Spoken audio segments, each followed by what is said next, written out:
Thomas puffed along his branch line, he always looked forward to something special. The sight of the river. As he rumbled over the bridge, he would see people fishing. Thomas often wanted to stay and watch, but his driver said no. What would Sir Topham Hatt say if we were late? Every time he met another engine, he would say, "I want to fish." But they all had the same answer. Engines don't go fishing.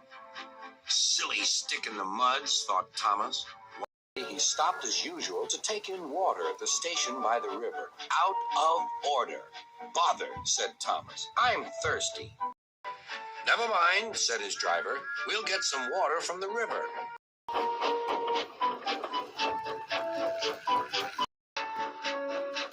They found a bucket and some rope and went to the bridge.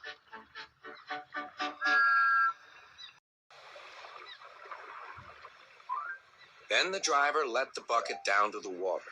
The bucket was old and had 5 holes, so they had to fill it, pull it up, and empty it into Thomas's tank as quickly as they could, several times over.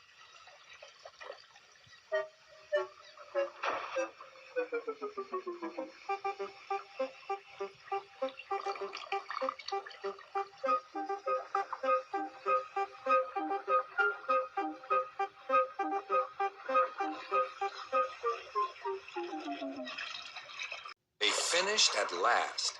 That's good, puffed Thomas. And Annie and Clarabelle ran happily behind.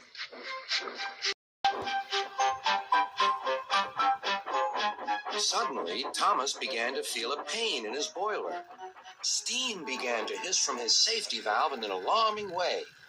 There's too much steam, said his driver. Oh dear, groaned Thomas. I'm going to burst. I'm going to burst. They damped down his fire and struggled on.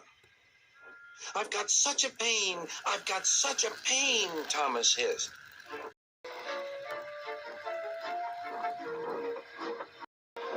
They stopped just outside the last station, uncoupled Annie and Clarabelle, and ran Thomas, who was still hissing fit to burst, on a siding right out of the way.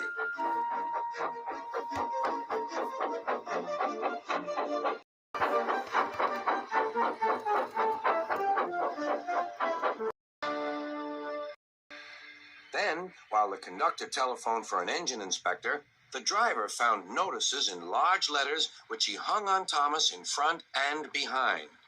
Danger. Keep away.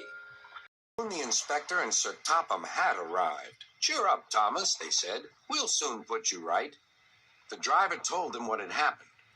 So the feed pipe is blocked, said the inspector. I'll just look in the tanks. He climbed up and peered in. Then he came down. Excuse me, sir.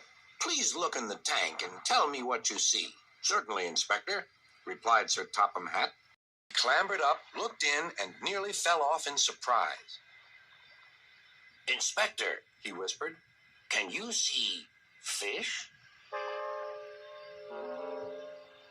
Just goodness me, how did the fish get there, driver? We must have fished them from the river with our bucket, replied Thomas's driver. Well, Thomas, so you and your driver have been fishing, but fish don't suit you. We must get them out. They all took turns at fishing in Thomas's tank, while Sir Topham Hatt looked on and told them how to do it. When they had caught all the fish, they had a lovely picnic supper of fish and chips. That was good, said Sir Topham Hatt. But fish don't suit you, Thomas, so you mustn't do it again. No, sir, I won't, said Thomas sadly. Engines don't go fishing. It's too uncomfortable.